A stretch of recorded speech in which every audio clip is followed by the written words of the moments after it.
सांगली जिल्ह्यातील खानापूर तालुक्यातील विटा शहरातील विटा वाहतूक नियंत्रण शाखेच्या वतीने विटा वाहतूक नियंत्रण शाखेचे पोलीस उपनिरीक्षक सचिन माळी यांनी विटा उपविभागीय पोलीस अधिकारी विपुल पाटील यांच्या आदेशानुसार विटा पोलीस ठाण्याचे पोलीस निरीक्षक धनंजय फडतरे यांच्या मार्गदर्शनाखाली विटा येथील विटा हायस्कूल विटा संजय भगवानराव पवार ज्युनियर कॉलेजमध्ये रस्ता सुरक्षा अभियान उपक्रम राबवला। याविषयी शाळा आणि कॉलेज विद्यार्थ्यांना मार्गदर्शन केलं।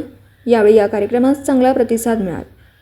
टू व्हीलर, फोर व्हीलर या वाहनांसंदर्भात व वाहतुकीचे नियम, त्याचबरोबर सीट बेल्ट लावणं, वाहनं सावकाश चालवणं, हेल्मेट, दुचाकी चालकांनी जास्तीत जास्त वापर करणं, अशा सर्व वाहतूक नियमांचं पालन करणं, तसेच कोणतेही वाहन चालवत असताना मोबाईलवरती कोणताही वाहनाचा चालक बोलणार नाही, अल्पवयीन कालावधीमध्ये 18 वर्षाच्या आतील कोणताही इसम विद्यार्थी वाहन चालवणार नाही, गाडीची कागदपत्र, लायसन्स काळजीपूर्वक जवळ जपणं, रस्त्यावर वाहन चालवताना खबरदारी घेत आपली वाहनं कुठेही रस्त्यावरती उभा न करता ज्या ठिकाणी पार्किंग आहे त्या ठिकाणी 4 चाकी वाहनांनी आपली वाहनं पार्क करायची आहेत। 2 चाकी चालकांनी पांढऱ्या पट्ट्याच्या आतमध्ये आपल्या दुचाकी उभ्या करायच्या आहेत। अनेक विषय या विद्यालयाच्या पटांगणामध्ये कार्यक्रमाच्या माध्यमातून जनजागृती करण्यात आली। यावेळी वाहतूक नियंत्रण कक्ष अधिकारी सचिन माळीसह विटा वाहतूक नियंत्रण कक्ष, वाहतूक पोलीस चव्हाण, माने, पाटील, चव्हाण व गायकवाड या वाहतूक पोलिसांनी सर्व विद्यार्थी यांना रस्ता सुरक्षा अभियान कार्यक्रमात रस्ता सुरक्षा सप्ताह या अनुषंगाने योग्य मार्गदर्शन केले। यावेळी विटा हायस्कूल विटा संजय भगवानराव पवार ज्युनियर कॉलेजचे प्राचार्य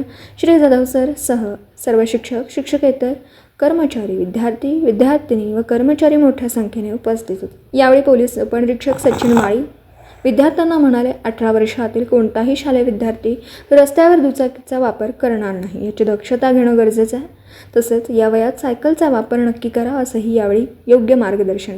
सर्व शालेय विद्यार्थ्यांच्या उपस्थितीत कार्यक्रमास उपस्थित राहिलेल्या विटा वाहतूक नियंत्रण शाखेचे अधिकारी, वाहतूक पोलीस व पत्रकार शिराज शिकलगार यांचा सत्कार करण्यात आला।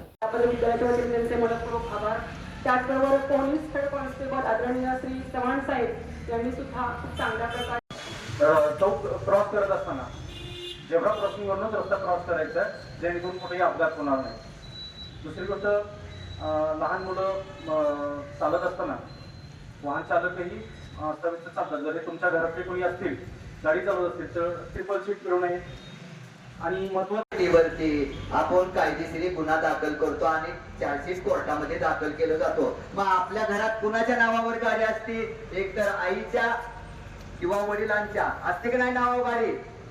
आणि मग तुम्ही जर बिन सांगता जर रस्त्यावर गाडी आईला आणि वडिलांना न सांगता जर तुम्ही रस्त्यावर गाडी आणली आणि तुमच्या हातून जर एखादा अपघात झाला तर त्रास कोणाला होणार आहे? कोणाला होणार आहे? होणार आहे की नाही? कारण आपण अल्पवयीन आहात। जाण्याचा मार्ग सर्व विद्यार्थ्यांना सांगितला जातो का नाही जातो? जातो का? चौकातून जाताना आपले वाहतूक पोलीस तुम्हाला सांगतात का बाबा कोणत्या साईडने जायचं? तर साईड पट्टी असते जात्या वेळी ज्या ठिकाणी दुचाकी रस्त्याकडेला लावली झाली असते त्यात, आणि छत्रपती शिवाजी महाराज चौकामध्ये गेल्यानंतर पांढरे पट्टे वडलेले असतात, त्या पट्ट्याच्या लाईनीने आपण पलीकडे जायचं। मधोमध रस्त्याच्या चालायचं, मधोमध रस्त्याच्या चालायचं नाही। कारण का?